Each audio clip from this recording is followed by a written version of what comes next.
Okay. Right, we're going to give everyone your armpit update then. Okay. Yeah. Lunch. I should put it back on. Yeah. Okay. Hello and welcome to the Gerry and Scarlett show. We're just a couple from Glasgow who wanted their own chat show with topical patter, news and reviews, so we're doing it. It's as simple as that. Yes, that is correct. And we're going to do an update. You want me to do an update on the old pits? Yeah, we do reviews and stuff like that, but Scarlett's also going to give you an update on her armpits, which is your new deodorant. Which is my new deodorant that we picked up in Mull last week. Exciting. It's all natural. Anyway, we'll go into that. Go into that in a second. No, give us an armpit update. Why not? Okay, go for it. So it's still smelling peachy, but I have just showered a couple of hours ago. So basically, this is Himalayan salt, all natural or organic. I don't know. But the idea being that it gets out all your toxins and you don't need to use traditional deodorant anymore. But the thing is, the lady in the shop did tell me it would take 2 weeks to work. So we're on week 1 and 2 days. So 1 week and 2 days in. The women at the shop also said it didn't work for her. Yes, she did. But I mean, you never know these things, especially when they're all natural. They're not for everybody. I'm not a big to the other camera. Hold up to the camera. There we go. Is that working? Oh, I don't know. There we are. Oh, done. It was really pretty, which I'm not going to lie was at least 50% of the reason that I bought it. That was the fact that I thought, this is sustainable. This is the way the world is going to go. There's no plastic packaging involved in this. Beauty. I'm making a mess of everything. Oh dear. But yeah, no, I've enjoyed having a bash with it. I'm not gonna lie. It definitely hasn't worked. Yeah, I'm kind of. Our armpits are honking. That's the update. Okay. Don't rub salt on your armpits. They're not. You figure out what happens. They're not. But I wouldn't do much exercise just with that deodorant on, it that way. Okay, on with the show. But we will give you further updates on Scarlett's armpits and by whether next rubbing. week I will be beautiful and fresh. Yeah, you never know. Rubbing salt on your armpits might work in the end, but you never know. It's going to be amazing. Okay, so today we're going to be reviewing. We are reviewing Waco, an American Apocalypse. Yep, documentary on Netflix. Pornhub, the Moneyshot. Another documentary on Netflix. Yeah, and Succession, season 4, episode 1, which is a belter. Yeah. So we're going to talk about that. We are going to do a big. Don't watch now if this is because there will be spoilers, right? So we're going to tell you when that's going to happen. If you haven't watched it, go watch it and come back because we want to talk about the meaty part of these episodes. So it does involve you having seen it. Yeah, so we will probably do spoilers on that one. Yeah. But something that we can spoil was this week we watched Tim Heidecker live at the Garage in Glasgow. I'm a big fan of Tim Heidecker and I kind of dragged you along. You knew less about it, but you're aware of Tim Heidecker's work. Yes. As a comedian. Via Neil Hamburger, really, was kind of my way in, which was different to yours, right? Because you just, how did you find him? Was it Tim and Eric stuff? So obviously, Tim Heidecker he's in his late 40s. He's been on the kind of cult comedy scene online. People that love Tim and Eric, Tim and Eric's awesome show and stuff like that.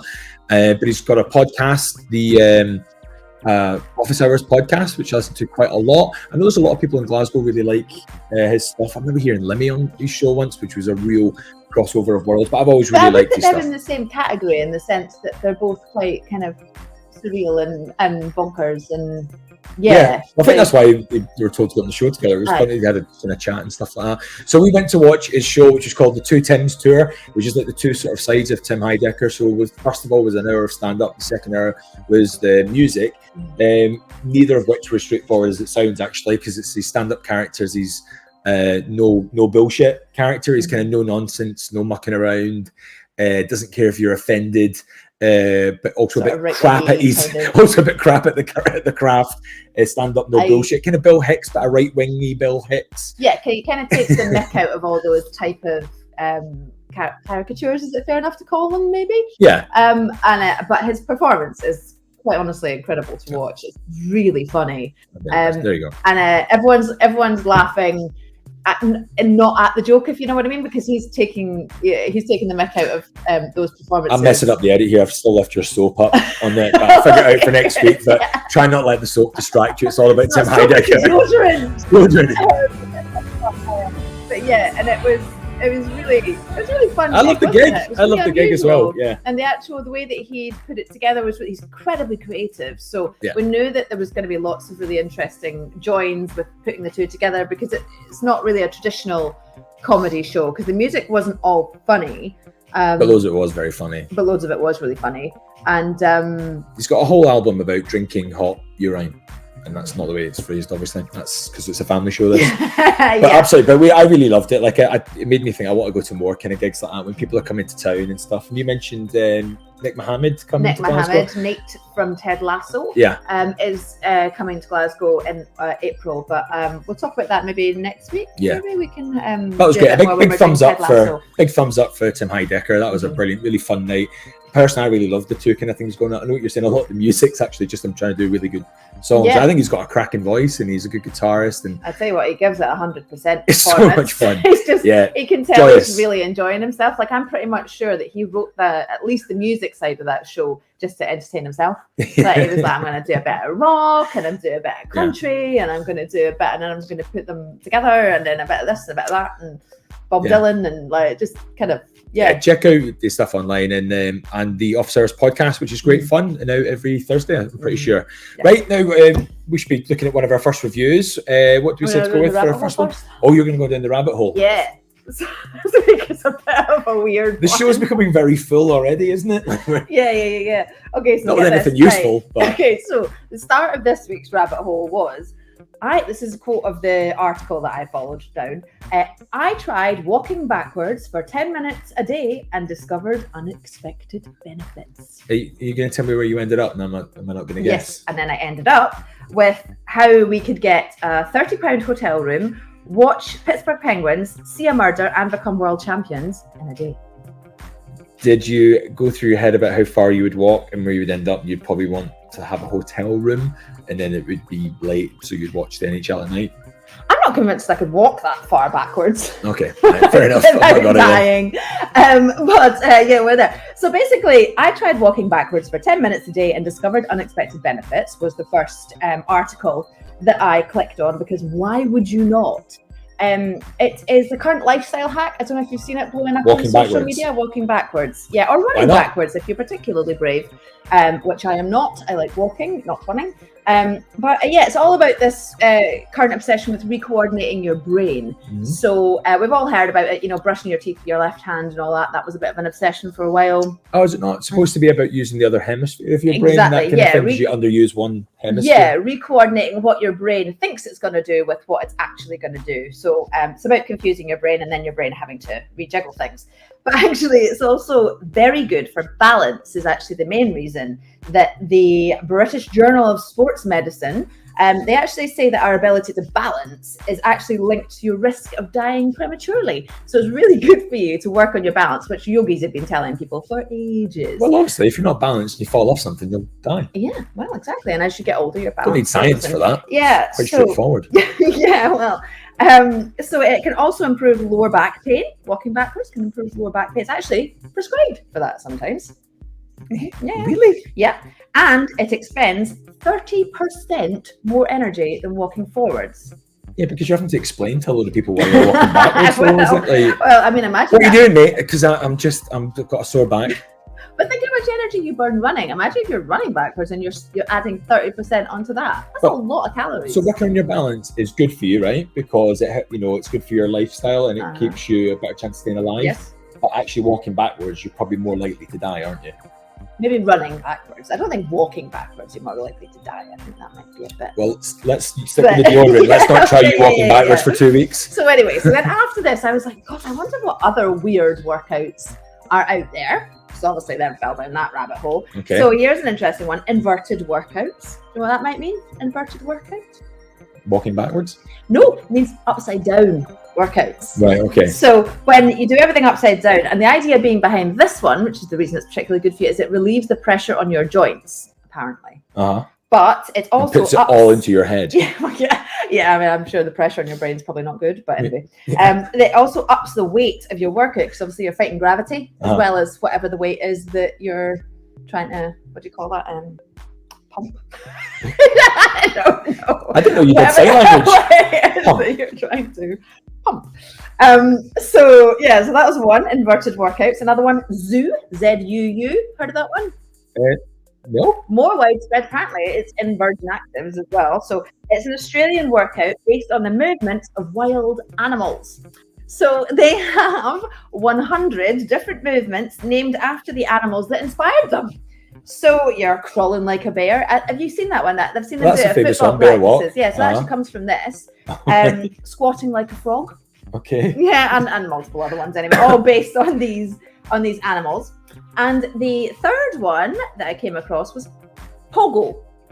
Actual pogo from the 90s, pogo sticking. Yeah, super good for you and burn a lot of calories. Up to 600 calories, and it's low impact on your joints and things like that. So it's another one that's really good for you. Right. It sounds like pretty much doing anything's pretty much good at this stage. Yeah, to be honest. Bouncing, being an animal, walking backwards. Just make it work for yourself. Don't worry about it. Like, trampolining probably. Yeah. But yeah, pogoing, it was really fascinating.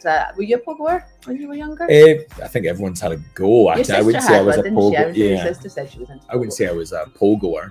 It seems like quite a commitment. I quite like the pogo.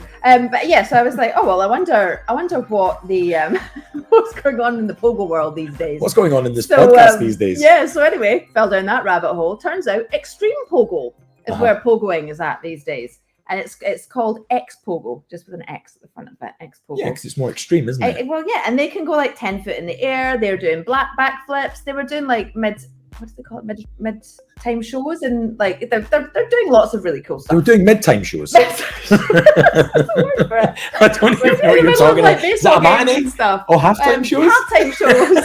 Halftime shows. They're basically doing extreme cool and stuff. now time for the mid-time pogo. What the hell is going on in baseball? Yeah, and they have got their own world championships. Yeah, of course. Every year. And they're not called X World Championships. Just put you just need to put the letter X in front of everything. Yeah, that's so much cooler. Totally, it's very cool. But they're still quite small.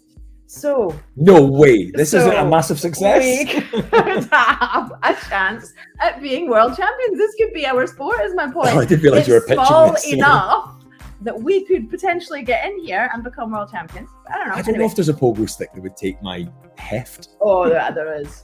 They're now like powered by vacuums, all sorts of mad shit. There's loads of amazing ones. But the main thing is that this X Pogo World Championships is in a place called Wilkinsburg, Pennsylvania. Oh, everything happens in Pennsylvania. Everything happens. Tim Heidecker's from Pennsylvania as well, isn't it?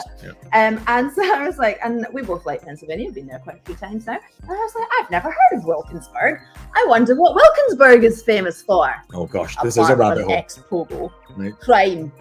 That's what Wilkinsburg is famous for. That's a hell of a welcome to Wilkinsburg sign, isn't 100%. it? Famous for pogo and crime. Not necessarily together or together.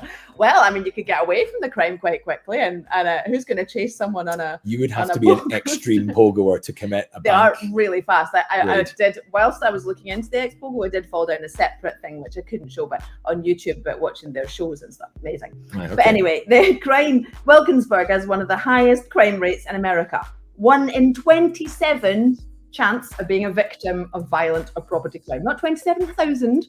Not 2,700. Well, it makes sense to me. Can you imagine the noise that a pogo stick makes? And can you imagine if your state is famous for people pogo sticking, how annoyed you would be? Yeah. Of course, your chances of everyone's wound up to hell. Everyone's pogoing around making. I mean, it's probably quieter than like skateboarding, though. No, I don't know. I think I'd take skateboards over. Less offensive than that. But yeah, so 1 in 27 chance of being a victim of violent or property in a big old Wilkinsburg. But it's only 15 minutes from Pittsburgh, where my darling Penguins live. So Scarlett's a big Pittsburgh Penguins fan. Although you sometimes change, I think you basically just like teams that are black and yellow and white because it's also the Bruins. Yeah. Did you go for anyone else for a bit? I am very, very colours based. I think this is also down to my dyslexia. Like I'm very drawn to certain colours and I hate certain colours in teams. T-Rex's vision is based on movement and Scarlett's vision is based on colours. I mean, basically, yeah. Right. So there we go. So that's how we could get a really cheap hotel room, because Wilkinsburg is very cheap to get a hotel room in. And it's only 50 minutes from Pittsburgh. It's 15 minutes from Pittsburgh, probably because you'll also see the violent crime in the loud pogoing that you have to put up with. Yeah, you'll see the Penguins and become world champions at pogo. Well, there you are. I mean, that was quite a rabbit hole. Let's try and become the world champions of doing some reviews as well. We're about halfway through the show. What did we say we were going to do? You know what? It was an interesting one there. We went for like a full-on documentary fest, didn't we? This week, and we started off with Moneyshot, the Pornhub Story, which features interviews with performers, activists, and past employees. And the documentary offers a deep dive into the successes and the scandals of Pornhub. I didn't really know what to expect from this one, and I was quite surprised when you suggested watching it. I was like, yeah, fair enough. I guess that the kind of key thing. Do you know what? I actually looked at the synopsis on Rotten Tomatoes for Pornhub because it was a wee bit more interesting than it was on Netflix. What's that say? Well, it said Pornhub's the internet's most famous adult entertainment platform fundamentally changed how pornography is made and distributed. This enabled erotic content creators to reach a massive audience while the company made billions of dollars, but it also became embroiled in allegations, including non-consensual material and trafficking on site. As anti-trafficking organizations seek justice for victims, can the online giant protect those from whom they profit, or is a new wave of censorship for adult performers making consensual who are making consensual porn? So I think what I kind of got, the gist I got of this is the fact that like the online porn industry is always at the forefront of advancing online internet tech and the problems that come with that. And I guess we've got these massive issues. So for me, it was less about porn as like what they were talking about, but it wasn't really about porn as such. It was more about the problems we've got with internet and control, and there was obviously huge issues around like the sexual exploitation and sexual crime. But I find that really interesting. They're like these are problems we've got across all platforms. It's just that it's focused on this because of the sex nature of it, and because of the sheer numbers of hits that pornography gets. It's a massive problem, and a massive moneymaker, which is the main problem. Is that but it's I find it's a really difficult one, isn't it? Because I felt like it didn't really tackle anything deep enough or solve anything meaty enough. Yeah, it was balanced, wasn't it? Because it had a really interesting chat with like the performers, like the individual performers who are making money from it, and not just performers, but writers. Like were really interesting. Yeah, because the girls basically were pointing out that while Pornhub took down a huge amount of explicit material that was non-consensual, they also lost their method of making money. So as content creators, and they felt that Pornhub and the ones that had offered subscription services, what was it, OnlyFans, they felt that actually that was giving them a safe way to put out their material and to control their surroundings, to control the way that material was made and the way that it was distributed, so that they made the money off it, which is, in my opinion, the fairest way that the sex industry can work, and probably the most, the safest. I guess that the doctor should have balanced out that, wasn't it? Like the rights of those workers. So they were saying that actually by taking them, deplatforming them, they put them in a lot of danger. And so I can absolutely see their perspective and that point. There was like bigger problems around it, wasn't it? That's the thing. So you've got that story there, and it covered that really well. The workers who are pro it and make money from it and are in control, but at the same time, you're right. There's also, because it's such a wide platform, because it's so huge, there's also just indiscriminate uploads from unverified users. And then you're right. I mean, that's another story in it, like the perception of what sex is. It's a whole other problem that the whole internet's got. Yeah, well, they also brought up really interestingly the problem of, it's all about the child abuse thing and how they were trying to take down Pornhub for promoting child abuse. But they mentioned that the problem is that some of the terms that are the most searchable ones, teen, for example, those people aren't always teens. They are just women who have perhaps smaller boobs or whatever the thing is. And but again, it's the same problem that it's still promoting the fact that you can still encouraging people to watch. Yeah, it highlighted the profiteering that Pornhub made, even though it was making pretense to try. It was doing basically the minimum amount to try, because ultimately it didn't suit the capitalist notion of just making money out of it. You could take that video down, but here's these other tags. You like that? Maybe all this is here. And like that problem but that is what the internet does, whether it's Pornhub or whether it's Twitter or Facebook. You know, it just shows you more of what will keep you engaged rather than what it should be doing. There was no moral backbone to it. And then add to that the other dimension of the fact that there were people campaigning to try and take videos down, to give people control and stuff. But really, some of those groups were secretly quite right-wing Christian groups who really had an overall issue with pornography. They were just anti-porn in general. Yeah, and what they considered to be porn was maybe a lot more mainstream sort of. Well, certainly tighter, like Sports Illustrated, they would have considered to be porn. Which is definitely titillation, but at the same time, like there is a, in my opinion, a big broad line between Sports Illustrated and Pornhub. So it covers a lot. Like, to be fair to the doc, it covers a hell of a lot. But I guess it doesn't really come down. There's nothing really. It doesn't come down on any side, which I suppose is a really kind of well balanced documentary. But I think because of that, it feels maybe a little bit unresolved, but I guess that's because the internet's the Wild West. Well, yeah, they also did mention a bit about OnlyFans as well, which I think I've liked a little bit more on that. I understand this was the Pornhub story, so they had to focus on that, but OnlyFans feels like the next gen. So I feel like actually that's the thing that people are interested in. And also that one seems from the outset to be the one that is giving people, the sex industry particularly, the most control and the most financial incentives, and it seems to be the next big thing. So actually, and we're going to review that website next week. We're reviewing the documentary. But as a documentary, I thought it was really it was really balanced. It was really interesting. It was more about the battle that is happening online with content. And I thought, so from that point of view, people might not watch it because they think it's about porn, and there's been so much talk, and it's not really. But it's about something broader. So for me, I thought it was a really good documentary. 3.5 Gs out of 5. 3.5. Because I feel like there's more on that. But yeah. Anyway, let's move on. So as a documentary, I thought it was really interesting. But I think we were looking for something with a wee bit more drama to it. And Waco, American Apocalypse, even the trailers for it on Netflix, just it looks like a Hollywood movie. So I guess I was aware of Waco, but I guess my age group as well. I mean, in 1993, the FBI faced off against an obscure religious sect called the Branch Davidians in a weeks-long siege that ended in tragedy. And this documentary talks to the survivors and the government representatives and the press that were involved in that day, and kind of gets an understanding of what their perspective is on it now. And it's really eye-opening because I mean, it must have been completely from the start. I just can't believe how much the authorities got it wrong. There was an attitude, you know what? And this documentary really gets to the bottom of that attitude, the way they came in. In my mind, it was just a load of crazy religious zealots and it ended up in tragedy. But actually, this other side to it was great. It shows a really interesting other side. But my thing with this is that I suspect, let us know in the comments if I'm wrong or right, but that an American audience would view this documentary very differently to how a British audience is going to view it. Because a lot of it is about gun rights and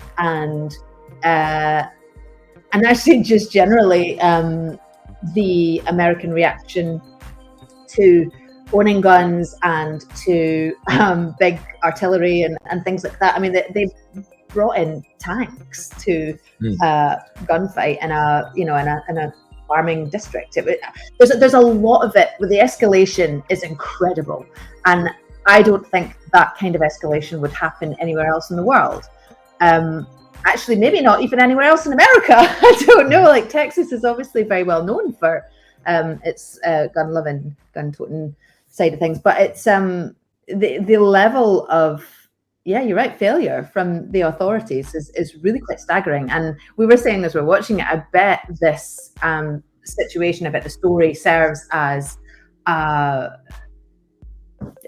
some kind of example for training courses somewhere on negotiations and how they should and shouldn't go, and also between the different departmental conversations, because was it 2 or 3 departments? I think it was 3 in the end, wasn't it? Well, essentially you had the kind of tactical arm and then you had the negotiation arm, and I think the documentary sets out that story really well with the extra footage and stuff like that. I mean, there's so much live footage from it that you see. I mean, it's quite graphic. I mean, I think there should probably come with a warning, because there's people that get shot in it, and you see like some of the the government agents they get shot, and some of those people died from those wounds subsequently, and so it's quite graphic. I really felt for them as well, because they've been sort of shipped in with limited information, and it's all about communication breakdowns. But the way the documentary tells that story was really great, with like CGI graphics of essentially what is the battlefield, the compound, and it really helps you understand the story of it. For someone like myself who was only a kid when this happened, you're aware of Waco and aware of the Davidians and you know, someone claiming to be branch the next Davidians. branch Davidians. So the Davidians are different to the branch Davidians. These were branch Davidians. But you were aware of that story and stuff like that, actually, and someone claiming to be the second coming of Jesus Christ, and you know, and all that kind of thing. But I didn't really realize it, and I think this telling of the story was really, really impressive, and the things you used. I mean, you thought it was some real graphics, you know, the helicopter stuff, but I'm pretty sure that was CGI. Pretty sure it's just to help tell the story. And the interviews with the people that were there are incredibly powerful. You know, the survivors, some of the children that were it's heartbreaking seeing the stories from both sides. So that's the military perspective, and from the branch Davidians perspective, how it's affected them. And obviously there's very few branch Davidians who are willing to talk about it. I think maybe 3 sort of key people that they talk to, and it's heartbreaking, to be honest, from both perspectives. You can see that the mistakes that both sides have made have been utterly devastating. They've wrecked the lives of all of these people involved, and it's a huge amount of people when you look at it. Well, it's like a 3-part doc as well, and I thought each one, like, I really wanted to see more. The story was told really, really well. I highly recommend. It needed the 3 parts. Oh, Normally these things, I think you could get it overdone with one film or one ep, but this one it had so much. What was 51 Day Standoff, wasn't it? So, in terms of the footage that you get to see, the way that they put it together, and some of it, and the way that it's kind of phrased. I mean, there's that chilling sentence where they're saying to the people inside the building, they're like, "We're in the process of placing tear gas into the building. This is not an assault. Don't fire your weapons." And they're like, "You're coming. We can see your cup." So weirdly, you had empathy for almost everyone in the story. So from my point of view, like it was a really, really top documentary. I would recommend it. What would you say for your rating system? I would give it a 5 because I thought it was really, really interesting. Subject matter and the telling of it. I didn't enjoy watching it because it was really frustrating to watch because of all the mistakes from both sides. So we were both sitting there going, "Oh, is that your criticism? God, don't do that." But it was. It was a really interesting watch. Yeah, it told that the negotiating team being so separate from the tactical team, just doing their own and being sent to do contrasting, like a really interesting tale. Highly recommend it. Do you know what? I'm going to give it a 5 as well. Saw it going for it. So that's 5 Gs, 5 S's. That's a 10. Gosh, we better hurry up here. We're going to talk about Succession. Succession. So this is the spoiler alert. Spoiler alert. If you haven't watched it, pause, go watch it, come back. It's on Sky. We should probably give you a wee brief. If you haven't seen Succession, it's an amazing mix of high-powered corporate politics and pressures and family petty squabbles, jealousy, relationship triangles. It's basically, when I've described it to people, it's kind of the dramatization of the Murdoch family empire. It's a media empire, and the patriarch at the top, Logan Roy, played by Brian Cox. It's like this is probably going to be one of his career-defining roles, and it already has been. And he is the patriarch. And who is going to succeed him? It's basically like old empire. You imagine it's like old royal families and stuff like that. Who takes over the throne? That's the succession, you know. And you get that real vibe through it. For me, it's one of the best shows probably ever. Dramatic, engaging, funny. Shocking twists all the time, and it's all about like guilt and anxiety and just basic abuse, internal abuse of the family's emotional abuse when there's that much power and money involved. And this so season 4 we're on now, and episode 1, and it opens with this incredible scene of the siblings, and they're just circling each other like sharks, talking about basically their next move. And which is supposed to be creating this kind of anarchistic empire of media that is basically completely opposed to what their father has created, isn't it?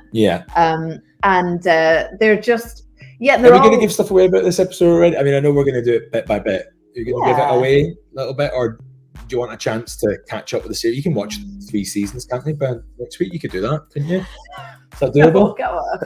Okay.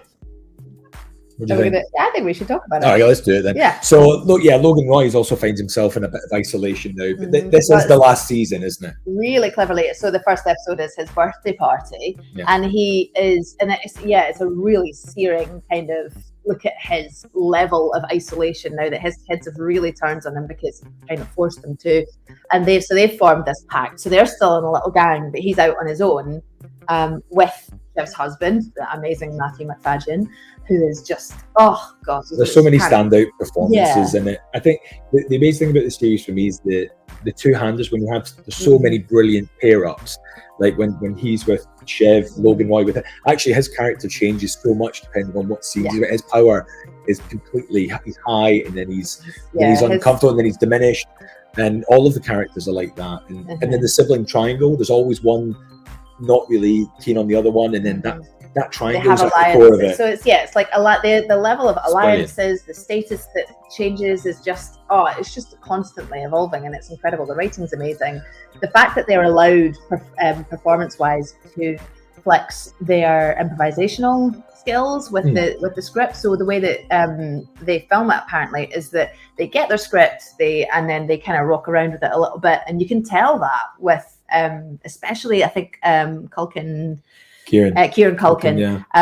his performances, and like you just get so much from it. Like they're incredible. And and also I guess they're improvising in different accents, quite a lot of them. And I remember her saying, Sarah Snook, who plays Shiv, saying that she initially found that utterly terrifying because she's Australian. But there's quite a few of them. I mean, Brian Cox obviously is Scottish. Matthew McFadden. His character is Scottish though. English. But he's Scottish American. He really has a hybrid accent. Like it's very American, I would say, rather than.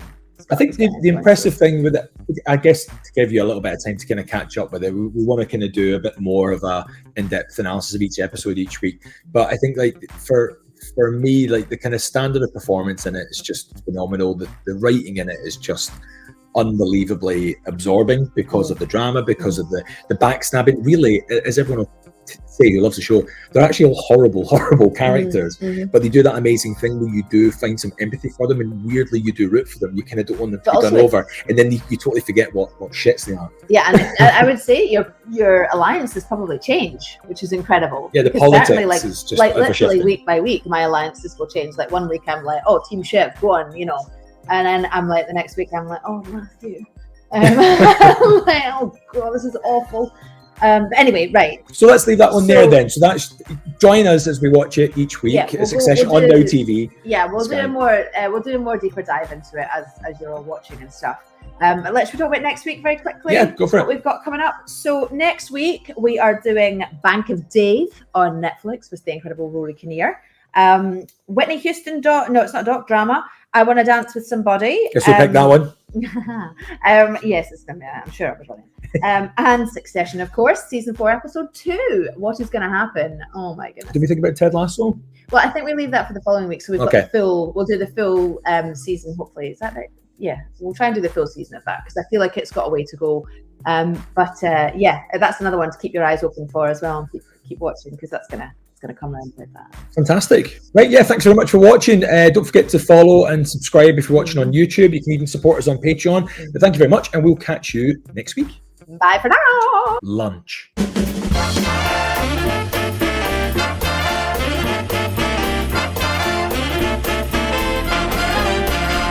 Hello.